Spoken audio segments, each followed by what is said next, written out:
Just to elaborate on yesterday's video, we spoke about the mitzvah regarding the ritual impurity of semen, also today's mitzvah. And we mentioned the fact that Ezra and the sages in his generation made a ruling that one is not to say the Shema or study words of Torah until they immerse in the mikveh after a discharge of semen or after touching it. We mentioned also that the next generation of sages took away this ruling. And of course, the question is asked, how can sages come along and take away a ruling that was already put in place by the sages of the previous generation? So this is based on a different law, which is brought down by Maimonides at a later point in his book, which is that a beis din, a court of law, is only to make a ruling that's going to be able to be kept by the people, by the general public. Something which is too hard for people to keep up with. Making such a ruling doesn't add honor to God's name. It actually adds more desecration to God's name because people are not going to be keeping the ruling that was put in place by the rabbis.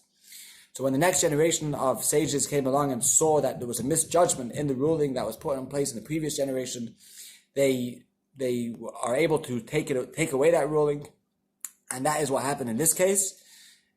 There's also a teaching in the Talmud that Torah is compared to fire. Just like fire cannot become impure, so too the Torah cannot become defiled, cannot become impure, and therefore this is another explanation for the fact that it wouldn't be so bad if people study Torah without immersing in the mikveh.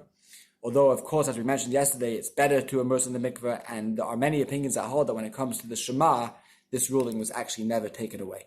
Thank you for watching.